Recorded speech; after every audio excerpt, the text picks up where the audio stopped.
Hello दोस्तों, आइए देखते हैं एक प्रश्न। परिमेय संख्या 257 बटे में 5000 के हर को 2 की घात m गुणा 5 की घात n के रूप में लिखिए, जहां m तथा n ऋणोत्तर पूर्णांक हैं। इसके बाद बिना वास्तविक विभाजक के इसका दशमलव प्रसार लिखिए। तो देखिए कैसे करेंगे इसको हल। जो हमें संख्या दी है वो क्या है, 257 बटे में 5000। ठीक है, तो हमें हर को इस रूप में लिखना है, तो इसलिए हम यहाँ पर क्या लिख सकते हैं, इसको 257। ठीक है, 5000 को मैं क्या लिख सकता हूँ भाई, 5 गुणा में 1000 लिख सकता हूँ, कोई दिक्कत नहीं है। अब इसके बाद ये क्या हो जाएगा, 257 बटे में 5। ठीक है, और 1000 को मैं क्या लिख सकता हूँ, 10 की घात 3 लिख सकता हूँ। ठीक है, अब देखिए इसके बाद क्या लिख सकते हैं इसे, 257 बटे में 5 गुणा में, अब ये जो 10 है, इस 10 को हम क्या लिख सकते हैं, 2 गुणा में 5 लिख सकते हैं, क्योंकि 2 पंजे कितना होता है, 10 होता है, और इस पूरे की घात कितना हो जाएगा, 3 हो जाएगा। ठीक है, अब हम इसे क्या लिख सकते हैं, 257 बटे में, ये 5 तो है ही, ठीक है, गुणा, अब ये 2 की घात 3 और 5 की घात 3 हम अलग अलग कर सकते हैं घात, तो 2 की घात 3 गुणा में 5 की घात 3। तो इसका मतलब इसे हम क्या लिख सकते हैं, 257 बटे में 2 की घात 3 और 5 की घात कितनी हो जाएगी, 3 घात तो ये है और 1 घात ये है, यानी कि 5 की घात 3 और 1 कितना हो जाएगा, 4 हो जाएगी। ठीक है, तो देखिए इसके हर को हमने किस रूप में लिख दिया, इस रूप में लिख दिया, 2 की घात m गुणा 5 की घात n के रूप में, है ना, ये रहा।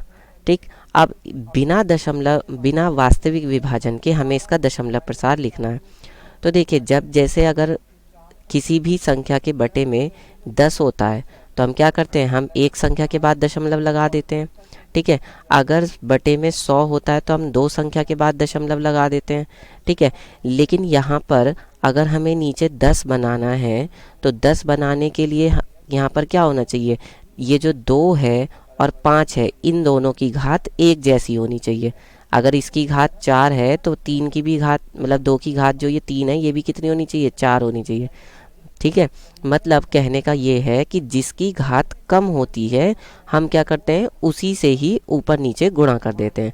अब क्योंकि यहाँ पर 2 की घात 3 है और 5 की घात 4 है, मतलब घात कम किसकी है, 2 की है, तो हम क्या करेंगे, और कितनी कम है, 4 में से 3 जाएगा तो 1 कम है, इसका मतलब हम क्या करेंगे, इसी में ही।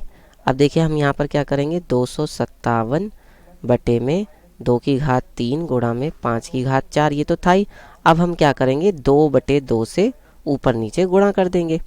ठीक है, ऐसा करने से क्या होगा, अब नीचे भी क्या होगी, 2 की घात 4 हो जाएगी, जब 5 की घात 4 है तो 2 की घात 4 हो जाएगी नीचे भी, और ऊपर कितना होगा, 2 की घात 2 की गुणा होगी इसमें, तो 2 सत्ते 14 का 4 हासिल लगा 1, 2 पंजे 10 और 11 का 1 हासिल लगा 1, 2 दूनी 4 और 1 5, 514 हो गया ऊपर, और नीचे कितना हो जाएगा, 2 की घात 4 गुणा में 5 की घात 4।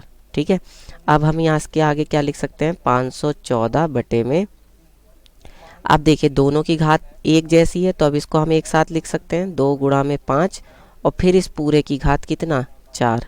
ठीक है, इसका मतलब ये कितना हो जाएगा, 514 और बटे में 2 पंजे कितना होता है, 10, यानी 10 की घात कितना हो जाएगा, 4 हो जाएगा। तो अब देखिए नीचे बटे में कितनी जीरो हो गई, 514 बटे में ये हो जाएगी 1 2 3 4 0। इसका मतलब ऊपर जो दशमलव लगेगा वो कितनी संख्याओं के बाद लगेगा, 4 संख्याओं के बाद लग जाएगा। तो इसका मतलब क्या हो जाएगा, देखिए एक ये हो गई, दूसरी ये हो गई, तीसरी ये हो गई, चौथी नहीं है इसलिए उसे हम 0 मान लेते हैं। तो क्या हो जाएगा, 0.0514। तो देखिए हमने बिना वास्तविक विभाजन के हमने विभाजन नहीं किया और तब भी हमने इसका दशमलव प्रसार लिख दिया। ठीक है, तो यही हमारे प्रश्न का क्या हो जाएगा, उत्तर होगा। धन्यवाद।